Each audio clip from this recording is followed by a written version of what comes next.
Hi students. இப்போ நம்ம மூணாவது சாப்டர்ல magnetic effects of electric current அதுல current loop as a magnetic dipole அப்படின ஒரு டாபிக் நீங்க படிச்சிருப்பீங்க. கரண்ட் லூப் அப்படினா என்ன? ஒரு சர்க்குலர் லூப் எடுத்துக்கிட்டு அதுல I ஆம்பியர் கரண்ட்ட பாஸ் பண்ணோம்னா அது பேர் தான் கரண்ட் லூப். சரி, இந்த கரண்ட் லூப்பை இப்போ நான் எப்படி வச்சிருக்கிறேன்? ஒரு தரையில வந்து ஹரிசான்டல் பிளேன் தரையில தட்டு வைக்கிற மாதிரி ஒரு சர்க்குலர் காயிலை நான் வச்சிருக்கிறேன். அதுல I ஆம்பியர் கரண்ட்டை பாஸ் பண்ணியிருக்கிறேன். ஓகேவா? இந்த I ஆம்பியர் கரண்ட் வந்து எந்த டைரக்ஷன்ல போகுது அப்படின்னு கேட்டீங்கன்னாக்க ஆன்டி கிளாக்வைஸ் டைரக்ஷன். ஓகேவா? ஆன்டி கிளாக்வைஸ் டைரக்ஷன்ல போயிட்டு இருக்குது. இப்போ இந்த சென்டர் ஆஃப் த காயில் இருக்கு இல்லையா? இந்த சென்டர் ஆஃப் த காயில் வேணும்னா நம்ம O அப்படின்னு எடுத்துக்குவோம். இந்த சென்டர் ஆஃப் த காயில்ல இருந்து P அப்படிங்கிற பாயிண்ட் எடுத்துக்கிறேன். அந்த பாயிண்ட் வந்து எவ்வளவு டிஸ்டன்ஸ்ல இருக்குது? y axis, z axis, x axis Cartesian coordinate சிஸ்டத்துல இருக்கு இல்லையா? நம்ம z ஆக்சிஸ் எடுத்துக்கிறோம். அப்ப அந்த z அப்படிங்கிறது என்ன? சென்டர் ஆஃப் த காயில்ல இருந்து P அப்படிங்கிற பாயிண்ட்டுக்கு உள்ள distance along the z axis எடுத்துக்கிறேன். சரி, இப்போ இந்த கரண்ட் லூப் ஏற்படுத்தக்கூடிய மேக்னெட்டிக் ஃபீல்ட் P அப்படிங்கிற பாயிண்ட்ல எவ்வளவு இருக்கும்? நம்ம ஏற்கனவே டெரைவ் பண்ணியிருக்கோம் இல்லையா? அதாவது magnetic field due to a circular coil carrying current அப்படிங்கிற டாபிக்ல, இதுக்கு முந்தின டாபிக்ல நம்ம டெரைவ் பண்ணியிருக்கோம். அது என்னது? the magnetic field P அப்படிங்கிற பாயிண்ட்ல என்ன இருக்கு? நம்ம ஏற்கனவே டெரைவ் பண்ண ஈக்குவேஷன் தானே? B equal to mu naught Ni R square divided by 2 into R square plus Z square whole power 3 by 2. இந்த K கேப்ங்கிறது என்ன? I cap J cap மாதிரி K கேப்னா என்ன? It is a unit vector along the direction of the Z axis. ஓகேவா? Rங்கிறது என்ன? Radius of the circular loop. அப்புறம் N அப்படிங்கிறது number of turns. எத்தனை சுத்து இருக்குது அந்த காயில்ல? நம்ம எடுத்துக்கிறது ஒரே ஒரு சுத்து. அப்ப N is equal to 1. அதனால here N is equal to 1 அப்படின்னு எடுத்துக்கிறேன். அப்ப இங்க 1 போட்டாச்சு. மிச்சம் இருக்கிற டேர்ம்ஸ் என்ன? B equal to mu naught I R square divided by 2 into R square plus Z square whole power 3 by 2 into K cap. Right, அதான் ஈக்குவேஷன் 1. இது வந்து நம்ம ஏற்கனவே டெரைவ் பண்ண ஈக்குவேஷனை தான் நம்ம எழுதி இருக்கிறோம். சரி, இப்போ இந்த படத்திலே பாருங்க, Z is greater than R. ஒரு சின்ன சர்க்குலர் காயில் இருக்குது. அதோட ஆக்சிஸ்ல ரொம்ப தூரம் தள்ளி ஒரு பாயிண்ட் P அப்படின்னு எடுத்தோம்னா Z is greater than R. அப்ப R is less than Z or R square is less than Z square வந்துரும். இங்க பாருங்க, அதனால R square is neglected. அப்ப Z square கம்பேர் பண்ணும்போது R squareங்கிறது ரொம்ப சின்ன ஃபேக்டரா இருக்கிறதுனால அதை எப்படி நெக்லெக்ட் பண்ணணும்? அடிஷன் ஆர் சப்ட்ராக்ஷன்ல தான் நம்ம அதை நெக்லெக்ட் பண்ண முடியும். மல்டிப்ளிகேஷன்ல அதை நெக்லெக்ட் பண்ண முடியாது. அதனால நியூமரேட்டர்ல இருக்கிற R ஸ்கொயரை நம்ம எலிமினேட் பண்ண முடியாது. இந்த டினாமினேட்டர்ல இருக்கிற R ஸ்கொயர் வந்து சம், அதை ஆட் பண்றதுனாலயோ சப்ட்ராக்ட் பண்றதுனாலயோ பெரிய டிஃபரன்ஸ் வர போறது இல்ல. அதனால இந்த R ஸ்கொயரை நம்ம நெக்லெக்ட் பண்ணிடுறோம். புரியுதா? அப்ப இதை நெக்லெக்ட் பண்ணது போக மிச்சம் யார் இருப்பாங்க? Z ஸ்கொயர் மட்டும் தான் இருக்கும். திரும்ப எழுதுவோம் நம்ம.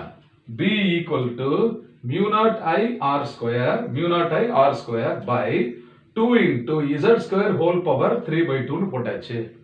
இப்போ மேத்தமேட்டிக்கலி இந்த பவர் கேன்சல் ஆயிடுச்சுன்னா Z cube ஆயிடும்ல. அப்ப this is also equal to what? Mu naught I R square divided by 2Z cube into K cap வந்திருக்கு. இந்த ஸ்டெப் புரிஞ்சதுல உங்களுக்கு? ஓகேவா? அப்ப Z square whole power 3 by 2 தான் நம்ம என்ன எழுதி இருக்கிறோம்? Z cube எழுதிட்டோம்.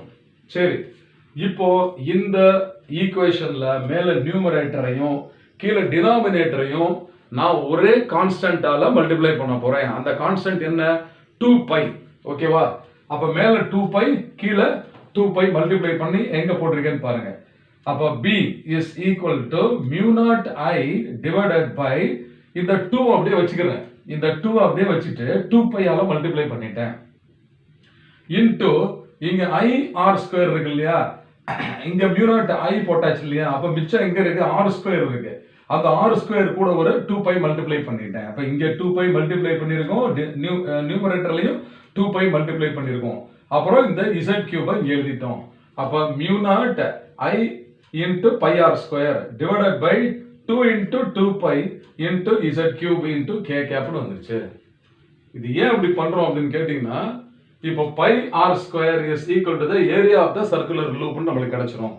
இந்த பாத்தீங்களா, இது 2 pi r square இருக்கு. அப்ப pi r square க்கு பதிலா என்ன போடலாம்? a, capital A, that is equal to the area of the loop, circular loop ஓட ஏரியா வந்துரும். அதனால இப்போ நம்ம என்ன எழுத போறோம்?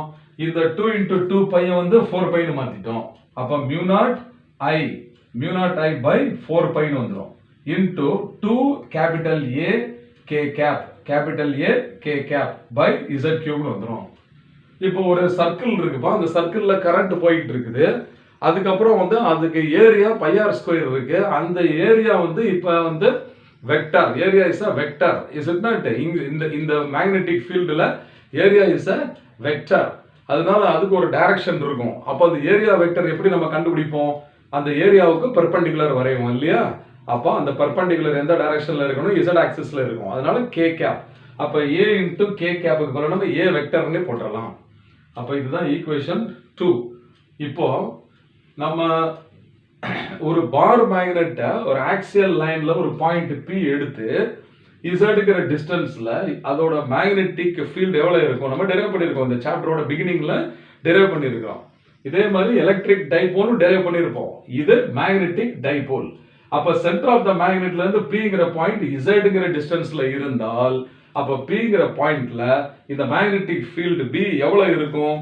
நம்ம ஏற்கனவே டெரைவ் பண்ணியிருக்கோம். along the axial line B axial, that is equal to B equal to mu naught by 4 pi into 2 pm by z cube, where pm is the magnetic moment of the bar magnet. அப்படின்னு நம்ம படிச்சிருக்கோம் ஏற்கனவே. அந்த ஈக்குவேஷனை நம்ம டைரக்டா refer பண்றோம். இந்த டெரிவேஷன் ஏற்கனவே நம்ம முடிச்சதுனால அதை நம்ம டைரக்டா for a bar magnet at a point P along the axial line equation 3 எழுதிக்குவோம். இப்போ ஈக்குவேஷன் 2 and ஈக்குவேஷன் 3 கொஞ்சம் சிமிலாரிட்டிஸ் இருக்குது. நல்லா பாருங்க. லெஃப்ட் ஹேண்ட் சைடு B, இங்கேயும் B இருக்குது. ரைட் ஹேண்ட் சைடுல mu naught by 4 pi இங்கேயும் இருக்குது, mu naught by 4 pi இருக்குது. அதே மாதிரி இங்கேயும் z cube இருக்குது, இங்கேயும் z cube இருக்குது. 2ங்கிற ஃபேக்டரும் காமனா இருக்குது. அப்ப இது ரெண்டும் நம்ம ஈக்குவேட் பண்ணலாம் இல்லையா? ரெண்டுமே ஈக்குவேட் பண்ண போறேன். அப்ப கம்பேரிங் ஈக்குவேஷன்ஸ் 2 and 3. இப்போ இந்த ஈக்குவேஷனை நாம லெஃப்ட் ஹேண்ட் சைடுல எழுதிக்கிறேன் பாருங்க. mu naught by 4 pi into 2 pm by z cube எழுதியாச்சு. this is equal to இதோட ரைட் ஹேண்ட் சைடு எடுத்து இங்க எழுத போறேன். அப்ப mu naught I by 4 pi into 2a by z cube. அப்ப இந்த a into k cap தான் இங்க a வெக்டர் வந்துருச்சு இல்லையா? Area is a vector inside a magnetic field. இப்போ எது கேன்சல் ஆகும் பாருங்க. mu naught by 4 pi cancel ஆகும். அப்புறம் z cube கேன்சல் ஆயிடும். 2 கூட கேன்சல் பண்ணிடலாம். இங்கேயே நான் கொஞ்சம் எடுத்து எழுதியிருக்கிறேன். இப்போ 2 pm is equal to 2 into I into a ன்னு எழுதிட்டு அப்புறம் 2 தனியா கேன்சல் பண்ணிருக்கிறேன். ஓகே, ஒரே ஸ்டெப்ல எல்லாத்தையும் கேன்சல் பண்ணோம்னா நம்மளுக்கு கன்ஃபியூஷன் வந்துடும். எது மிச்சம் இருக்குது விட்டு போச்சு நம்மளுக்கு தெரியாது. அதனால அப்போ pm vector is equal to I into a vector. Current is a scalar, area is a vector. அப்போ pm is equal to I into a vector. அப்போ இது ஒரு வெக்டர், இது ஒரு வெக்டர். அப்போ pmங்கிறது magnetic dipole moment of the bar magnet.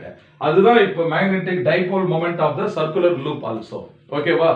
அப்ப left hand side magnetic dipole moment வந்துருச்சு. right hand side product of which two terms?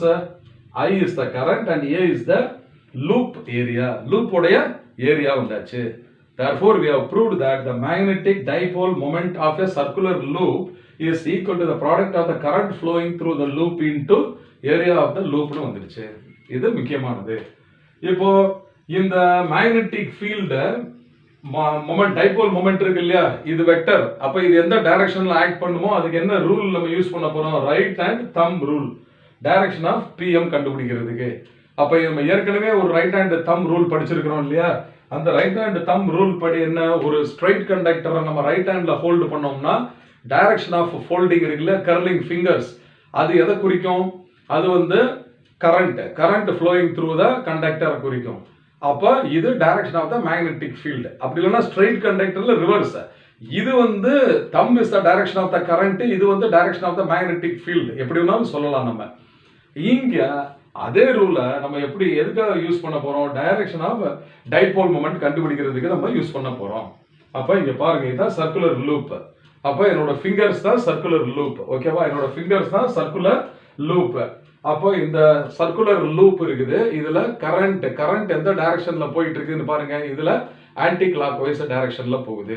அப்படின்னா thumb வந்து அப்வர்டா இருக்கும். இங்க பாருங்க, ஆன்டி கிளாக் வைஸ் என்னோட ஃபிங்கர்ஸ் வந்து இன்டு த போர்டு போகுது ஆன்டி கிளாக் வைஸா. அப்ப தம்ப் வந்து பாயிண்டட் அப்வர்ட்ஸ். அப்ப மேக்னெட்டிக் மொமெண்ட் எப்படி இருக்கும்? மேல இருக்கும். அதே இது இப்ப ரிவர்ஸ் பண்ற பாருங்க, இப்படி பண்றேன். அப்ப இந்த ஃபிங்கர்ஸ் வந்து போர்டுல இருந்து வெளியில வருது. புரியுதா? அப்ப தம்ப் எந்த டைரக்ஷன்ல இருக்குது? டவுன்வர்ட் டைரக்ஷன்ல இருக்குது. அப்ப கரண்ட் வந்து கிளாக் வைஸாக இருந்தால், கரண்ட் வந்து கிளாக் வைஸாக இருந்தால் மேக்னெட்டிக் டைபோல் மொமெண்ட் டவுன்வர்டா இருக்குது. கரண்ட் வந்து ஆன்டி கிளாக் வைஸாக இருந்தால் மேக்னெட்டிக் டைபோல் மொமெண்ட் வந்து அப்வர்டா இருக்குது. அப்ப இத வந்து நம்மளுக்கு எக்ஸாமினேஷன்ல 5 மார்க்ஸ்லயும் கேட்கலாம், இல்ல 3 மார்க்ஸ்லயும் கேட்கலாம். ஓகேவா? I hope you must have understood well. Okay, fine. Best wishes.